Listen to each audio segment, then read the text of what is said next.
아멘. 새 노래로 그를 노래하라 라는 제목으로 하나님 말씀 함께 나눌 때에 주님이 주시는 은혜와 교훈이 있기를 바랍니다.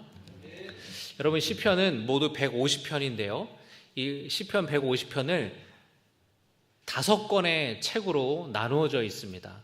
우리는 이렇게 성경 한 권에 시편이 다 들어와 있지만 이 시편은 150편이 원래는 1권부터 5권까지 5권의 책으로 묶여져 있는 책입니다.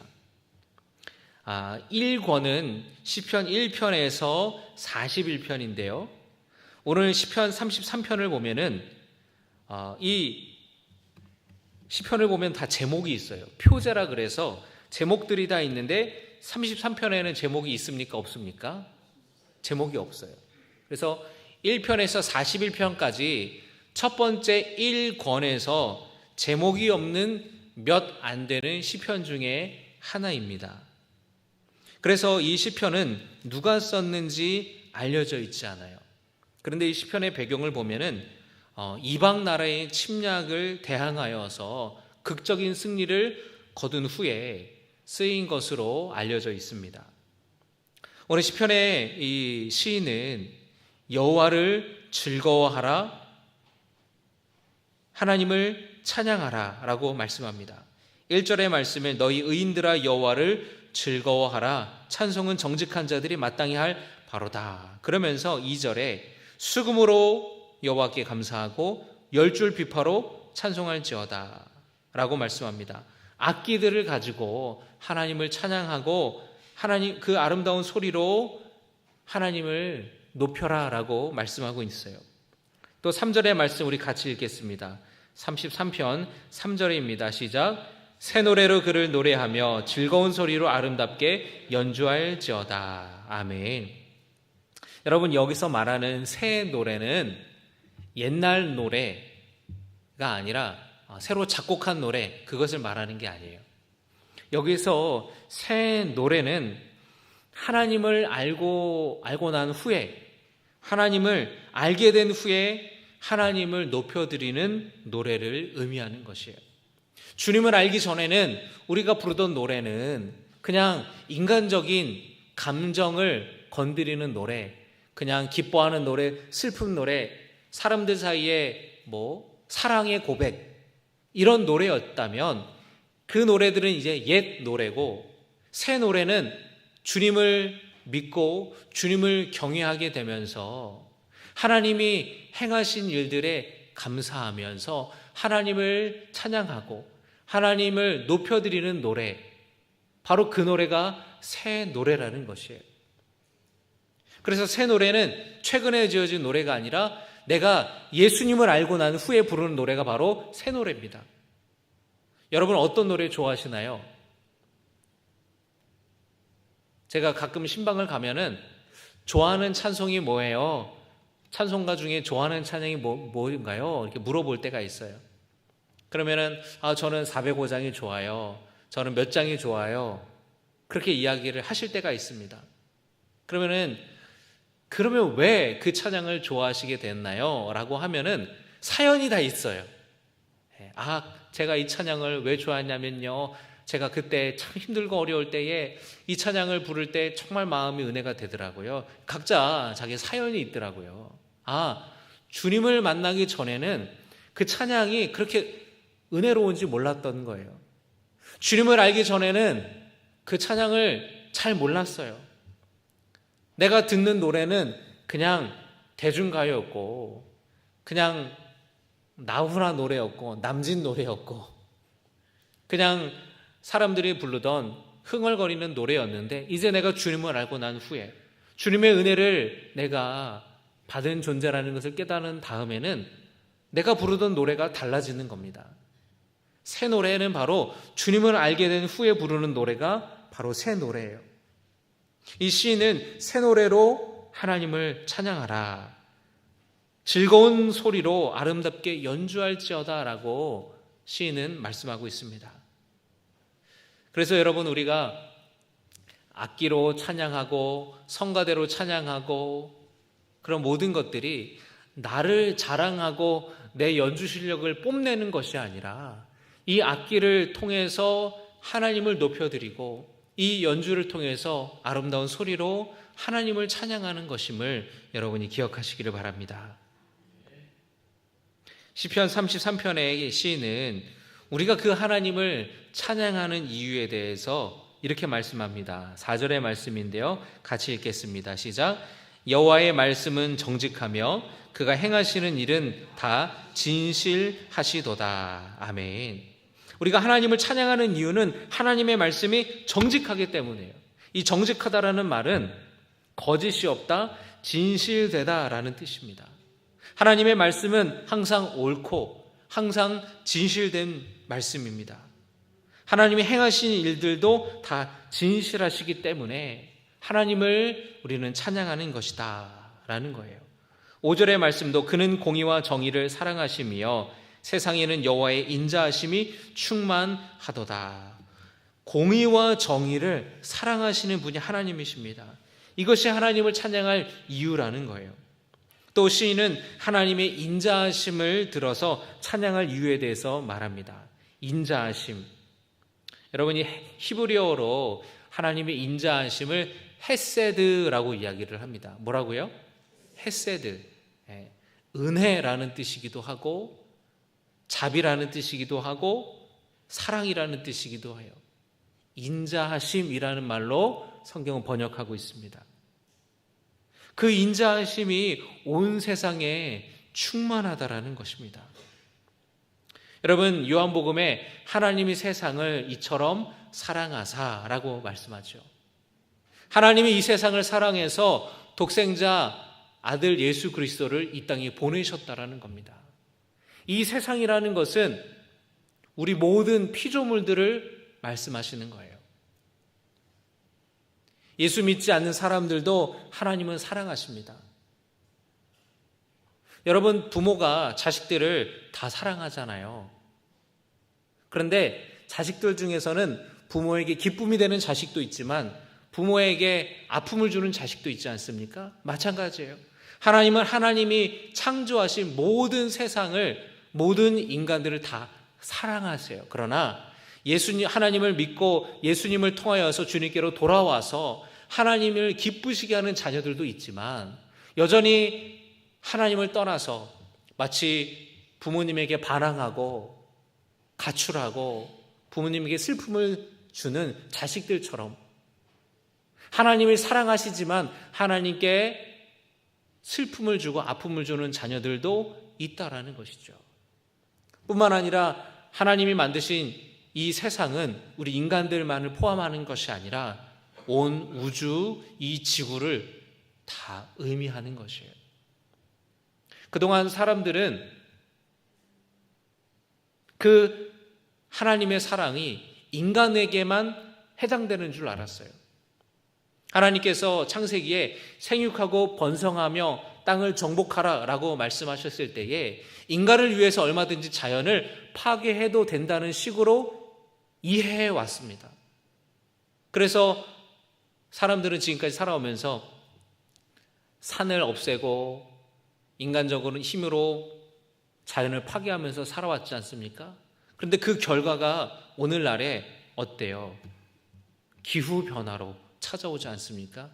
지구가 몸살을 앓고 자연이, 환경이 파괴되면서 오히려 그 자연이 인간에게 많은 유익을 가져다 주었던 자연이 오히려 인간에게 위협이 되고 있어요.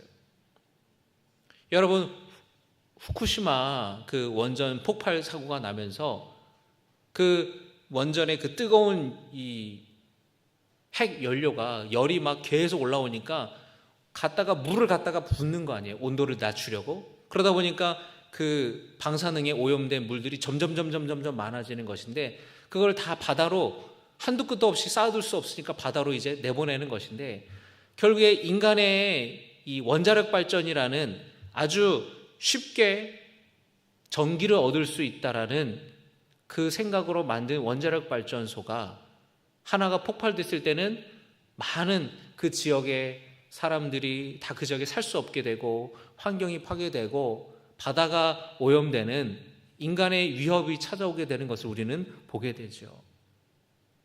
점점 기후가 변화되면서 참 살기 어려워지는 시대가 되고 있습니다. 하나님께서 이 세상을 사랑하신다라는 것은 인간뿐만 아니라 인간과 함께 창조된 모든 피조물들을 가리키는 것인데, 그 피조물들이 살아가기에 합당한 이 생태계를 만들기 위해서 우리가 애쓰고 또 기도해야 된다는 것입니다. 하나님의 사랑은, 하나님의 인자하심은 그렇게 충만하게 흘러넘친다라는 것이에요. 하나님께서는 이 세상을 창조하시고 가만히 두시는 분이 아니세요. 하나님은 창조하실 뿐만 아니라 지금도 주님께서는 다스리시고, 그리고 주님이 만드신 피조물들을 굽어 살피시는 분이십니다. 오늘 시인은 바로 그 이야기를 고백하고 있어요. 13절의 말씀을 여러분 같이 보겠습니다. 13절입니다. 여호와께서 하늘에서 굽어보사 모든 인생을 살피시며, 14절입니다. 곧 그가 거하시는 곳에서 세상의 모든 거민들을 굽어 살피시는도다. 15절도 읽겠습니다. 그는 그들 모두의 마음을 지으시며 그들이 하는 일을 굽어 살피시는 이로다. 여러분, 여기서 계속해서 반복되는 말이 있습니다. 살피신다, 굽어 살피신다라는 말이에요. 하나님은 우리를 굽어 살피시는 분이십니다. 굽어 살피신다라는 것은 감시한다라는 뜻이 아닙니다. 여러분, 옛날 성경에는 감찰하다라는 말을 썼어요. 근데 여러분, 감찰하다 그러면 굉장히 부담스럽죠? 네. 안 부담스럽습니까? 여러분들을 하나님이 감찰하신다, 뭔가 옳고 그름을 시시비비를 가르치는 것처럼, 감시하는 것처럼 느껴지잖아요. 그래서 이 성경 원어의 해석은, 원어의 뜻은 그런 것이 아니기 때문에 굽어 살피신다라는 말로 번역이 다시 새롭게 수정이 된 거예요. 주님이 우리를 보시는 것은 감시하고 감찰하고 잘잘못을 따지고 그렇게 보는 것이 아니에요. 사랑의 눈으로 우리를 지켜보신다라는 뜻입니다. 여러분, 어제 그제 이렇게 교회 이렇게 지나가다 보니까 이 교회 앞에 놀이터에 아이들이 막 놀고 있더라고요. 그런데 좀 큰 애들은 아이들끼리 놀지만 좀 작은 아이들은 그 옆에 누가 있을까요? 보호자가 있죠. 보호자가 엄마나 할머니나 이렇게 같이 데리고 나온 거예요. 우리 할머니이신 권사님들 보면은 손주 데리고 놀이터 간 적 있으세요? 없으세요? 있으시죠? 네. 엄마들이 아기를 데리고 놀이터로 온단 말이에요. 그러면은 아기들이 혼자서 막 놉니다. 그네도 타고 미끄럼틀도 타고. 근데 막 신나게 놀다가 문득 갑자기 애가 두리번거려요. 누굴 찾는 걸까요? 할머니랑 왔으면 할머니를, 엄마랑 왔으면 엄마를 찾는 거예요. 애가 혼자 놀다가 갑자기 순간 등골이 서늘해지는지 막 집을 찾아요. 그러면 이제 어디 갔지? 막 못 찾을 때는 애가 얼굴이 막 사색이 되어 있다가 금세 할머니를 찾고 또는 엄마를 찾고는 얼굴이 밝아져서 또 막 혼자 막 놀아요. 그런 거예요. 하나님께서는 우리를 그렇게 지켜보시는 겁니다. 우리가 잘 있는지 살펴보세요. 놀이터에 아이를 데리고 와서 손주를 데리고 와서 아이들이 노는 모습을 지켜보잖아요.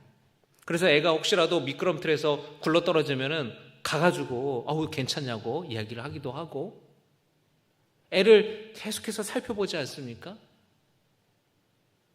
그러면서 아이를 돌보는 거죠. 주님이 우리를 보실 때 그렇게 보신다라는 거예요. 우리를 어디 지금 안 보이면, 어디 가려져서 보이지 않으면 얘가 어디 갔지? 이렇게 살펴보시기도 하고, 또 다치지는 않았는지, 잘 놀고는 있는지 주님이 우리를 그렇게 굽여 살펴보신다라는 거예요. 그렇기 때문에 주님이 나를 지켜보고 있다라는 것을, 주님이 나를 굽어 살펴보고 계시다라는 것을 믿는 사람은 불안해할 필요가 없는 거예요. 순간 놀다가 두리번거렸을 때 항상 그 자리에는 엄마가 있는 것처럼, 우리가 살아가다가 우리를 지켜주시는, 우리를 굽여 살펴주시는 하나님은 항상 그 자리에 계시기 때문에 우리는 두려워할 필요가 없는 것입니다. 하나님이 우리 곁에 있음을 믿는 사람은 두려워할 필요가 없습니다. 그 마음을 평안히 임하는 거예요. 시인은 바로 그것을 이야기하는 것입니다. 또 16절과 17절에도 이렇게 시인은 고백합니다. 많은 군대로 구원 얻은 왕이 없으며 용사가 힘이 세어도 스스로 구원하지 못하는도다. 구원하는 데는 군마는 헛되며 군대가 많다 하여도 능히 구하지 못하는도다. 여러분, 사람들은 군대가 많아야 전쟁에서 이길 수 있다고 믿어요. 그렇죠? 수가 많은 군사들이 수가 적은 군사를 이기는 거예요. 또는 여러분이 무기가 좋은 군대가 이기는 겁니다. 그래서 우리나라도 보면은 매년 얼마나 많은 국방 예산을 가지고 좋은 최첨단의 무기를 사고 훈련을 시키잖아요. 우리나라 여러분 국방력이 상당하다는 거예요. 왜 그렇습니까? 군사들의 수가 많으면 많을수록, 좋은 무기를 가지면 가질수록 전쟁에 승리할 수 있기 때문에, 승리할 수 있는 가능성이 높기 때문에, 그게 우리의 일반적인 생각이고 상식이죠. 시인도 그런 얘기를 하는 거예요. 그런데 이 시인은 그런 일반적인 사람들의 말에 거꾸로 이야기를 합니다. 많은 군대로 구원을 얻은 왕이 없다는 거예요. 아무리 용사가 힘이 세도 스스로 구원하지 못한다라는 겁니다. 아무리 말들이 강하고 많아도, 헛되고 군대가 많아도 능히 구하지 못한다라고 이야기를 합니다. 이 시인은 뭐라고 말하는 겁니까? 하나님이 함께 하셔야 승리할 수 있다라는 이야기를 하고 싶은 거예요. 여러분, 세상 사람들은 그렇게 말합니다. 돈이 많아야 된다. 권력이 많아야 된다. 지위가 높아야 된다. 그런데 이 시편의 시인의 믿음의 고백으로는 다 그것이 헛된 것이라는 거예요. 하나님만이 우리를 세워주시는 분이고, 하나님만이 우리를 도와주시는 분이고, 하나님만이 우리를 승리하게 하시는 분이라는 거예요. 그런 것들은 헛되고 그런 것들로 구원 얻은 사람은 없다라는 것을 강조하고 있는 것입니다. 하나님을 경외하고 하나님의 인자하심을 바라는 자를 주님은 건져주시고 살려주신다고 말씀하고 있어요. 여러분, 하나님은 우리를 살피시고 돌보시는 분임을 믿으시기를 바랍니다. 아까 제가 이 시편 33편에는 제목이 없다 그랬죠. 그런데 전쟁에서 승리한 이후에 이 시가 쓰여졌다라는 말씀을 드렸습니다. 아마 적들이 더 군사들이 많았던 것 같아요. 아마 이스라엘보다 적들의 무기가 더 뛰어났던 것 같아요. 적들은 그런 것들을 자랑하죠. 골리앗 같은 용사가 우리에게 있다. 우리가 더 수가 많다. 우리가 더 무기가 강하다. 그러나 이스라엘 백성들은 그걸 자랑하지 않았습니다. 왜냐하면 그것이 전쟁의 승리를 가져다 주지 않음을 알고 있기 때문에. 하나님이 우리와 함께 하시면 그런 것들은 헛되고 하나님의 능력으로 그것들을 부서뜨리고 승리할 것을 믿기 때문에 이런 믿음의 고백을 할 수 있었던 것이에요. 여러분, 이런 믿음의 고백이 저와 여러분의 고백이 되기를 주님의 이름으로 축복합니다. 우리에게 은과 금이 없지만 내게 있는 것이 있습니다. 바로 예수 그리스도, 내 안에 계신 예수 그리스도로 말미암아 여러분 이 세상에서 믿음으로 승리하는 삶을 살아가시기를 주님의 이름으로 축복합니다. 20절과 22절까지의 말씀 우리 같이 봉독합니다. 우리 영혼이 여호와를 바라며 그는 우리의 도움과 방패시로다. 우리 마음이 그를 즐거워하며 우리가 그의 성호를 의지하였기 때문이로다. 여호와여, 우리가 주께 바라는 대로 주의 인자하심을 우리에게 베푸소서. 아멘. 이 믿음의 고백이 저와 여러분의 고백이 되기를 주님의 이름으로 소망합니다. 기도하겠습니다. 우리의 도움이며 방패이신